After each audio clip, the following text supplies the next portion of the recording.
Buenas tardes, mi nombre es Paula Cifuentes, estudiante del programa Políticas y Programas de Atención Integral a la Primera Infancia de la UNAD sede Sogamoso. Les doy la bienvenida a este programa informativo sobre políticas y programas internacionales en primera infancia. La importancia de diseñar y aplicar las políticas y programas de atención integral a la primera infancia es indispensable, ya que con ellas podemos ayudar a cuidar y hacer cumplir los derechos de los niños y que nadie los pueda pasar por alto. Y gracias a documentos que encontramos ya sea en internet o los que nos dieron para trabajar en esta parte de la actividad, podemos aprender un poco más sobre el tema. A continuación veremos los panoramas en diferentes puntos de vista. En el panorama internacional, se dice que en la Convención sobre los Derechos del Niño de 1989 obliga a los Estados miembros a garantizar la máxima medida posible, en la máxima medida posible, la supervivencia y el desarrollo del niño. En la Declaración Mundial sobre Educación para Todos, EPT, de 1990, en la que se reconoce que el aprendizaje comienza con el nacimiento y que por tanto los Estados miembros deben velar por la atención y educación de la primera infancia, AEPI. En el marco de acción de Dakar en el 2000, en el que se insta a extender y mejorar la protección y educación integrales de la primera infancia como primer objetivo de la EPT, especialmente pero no exclusivamente para los niños más vulnerables y desfavorecidos. En el panorama nacional, mientras los países avanzan para lograr los compromisos de la Convención sobre los Derechos del Niño, CDN, las metas de educación para todos y los objetivos de desarrollo del milenio, actualmente líderes nacionales de los sistemas de educación, las agencias internacionales de cooperación, universidades y centros de estudios y organizaciones de la sociedad civil han dado una importancia a la identificación y revisión de los múltiples factores que han llevado o bloqueado los procesos para lograr resultados concretos, universales y sostenibles. En las políticas inclusivas dicen que existen leyes que promueven la igualdad en la educación, incluyendo a las personas con algún tipo de discapacidad. Él dice que el Estado apoyará y fomentará la integración al sistema educativo de las personas que se encuentran en situación de discapacidad a través de programas y experiencias orientadas a la educación, atención educativa y asimismo a la formación de docentes idóneos. Eso lo encontramos en el artículo 47 de la Ley 115 de 1994. ¿Qué es la Convención de los Derechos del Niño? Dice que es un tratado que establece los derechos en sus 54 artículos y 2 protocolos facultativos, definiendo los derechos humanos básicos que disfrutan los niños y las niñas. Los cuatro principios fundamentales de la Convención son la no discriminación, el interés superior del niño, el derecho a la vida, la supervivencia y desarrollo y la participación infantil. La Convención es el tratado más ampliamente ratificado por todos los países del mundo, a excepción de Somalia y Estados Unidos. Por tanto, los estados parte, incluyendo España, están obligados a respetarlos y hacerlos cumplir sin distinción de raza, color, sexo, idioma, religión, opiniones, procedencia, posición económica, creencias, impedimentos, nacimiento o cualquier otra condición del niño, de sus padres o de sus representantes legales. ¿Cuál es el propósito de esta convención? El propósito de esta convención de los derechos del niño es muy claro y es defender los derechos del niño y velar porque esos derechos se cumplan no solo en ciertos países sino en todos, ya que los niños tienen los mismos derechos, ya sea que vivan en este continente o en otro. ¿Cómo garantizar el cumplimiento de los derechos del niño? En una parte de un artículo se da a entender que no se garantiza al 100% el cumplimiento de estos derechos. Un ejemplo claro es que dice: por eso nos preocupa que en la nueva ley 10.029, que determina las competencias de los ministerios, no se hace referencia a la ley 9.944 ni aparece autoridad responsable en los términos de dicha norma.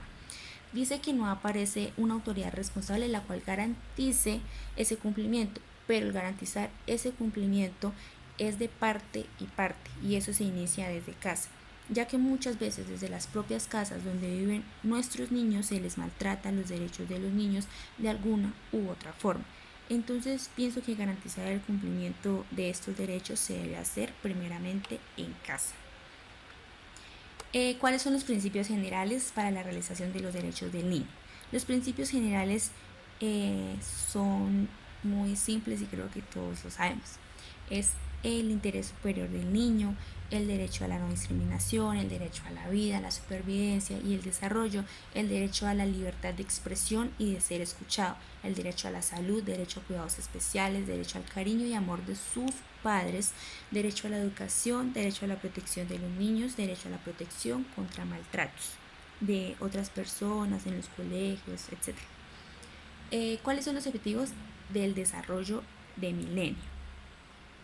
Dice que es erradicar la pobreza extrema y el hambre, lograr la enseñanza primera universal, promover la igualdad entre los géneros y la autonomía de la mujer, reducir la mortalidad infantil, mejorar la salud materna, combatir el SIDA y VIH, el paludismo y otras enfermedades, garantizar la sostenibilidad del medio ambiente y fomentar una asociación mundial para el desarrollo.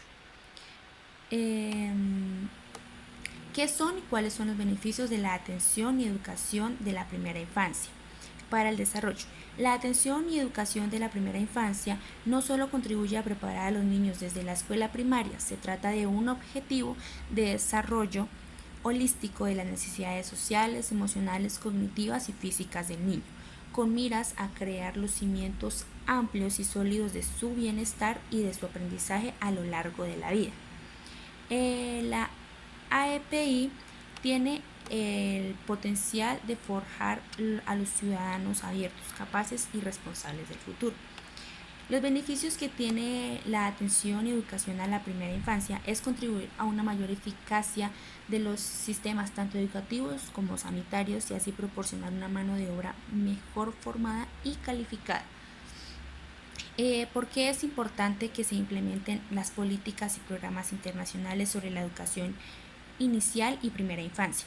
Es muy importante que se implementen estos programas en otros países, ya que no todos los países del mundo respetan la educación de la primera infancia ni los derechos de ellos, sino que al contrario, siempre están pensando en su propio beneficio más que el de los niños. ¿Cómo es la situación actual de la primera infancia en América Latina? Se evidencia en este punto más que en otros que la situación respecto a los derechos del niño no se representan hoy en día, no se respetan. Hoy en día hay más desnutrición, violencia, violaciones, maltrato físico y psicológico sin derecho a que tengan una vida sana, y todo esto es gracias a las nuevas políticas que se implementan en países, los cuales no les importa si mueren o no niños diariamente por la razón o la situación que sea. Yo escogí una noticia que me llama mucho la atención, que es la guerra que se ha estado últimamente en Siria. Investigué y dice sobre la mortalidad que hubo en el 2018 de niños. Dice: UNICEF alertó de que 1.106 niños murieron durante los combates en Siria en 2018, el año más mortífero para los pequeños desde que se inició la guerra. La directora ejecutiva del Fondo de la ONU para la Infancia, Henrietta Fiore, declaró que esas son las cifras verificadas y las reales probablemente sean mucho más altas, y reclamó apoyos de cara a la conferencia de donantes en Bruselas. UNICEF señala que las minas sin detonar son la principal causa de víctimas infantiles en Siria y el año pasado fueron responsables de 434 muertes y lesiones, mientras que hubo un número nunca visto de ataques contra instituciones de educación y salud, 262 en total. Fiore apuntó que los niños y las familias en tierra de nadie siguen viviendo en el limbo, y en Rukban, cerca de la frontera con Jordania, su situación es desesperada. Con acceso limitado a alimentos, agua, vivienda, atención médica y educación. Asimismo, alertó sobre el empeoramiento de las condiciones en el campamento de Al-Hol al noroeste, que alberga a más de 65.000 personas, de las cuales unas 240 son niños no acompañados o separados de sus familias. Es muy triste ver eso, escuchar, observar cada día cómo nos llenan,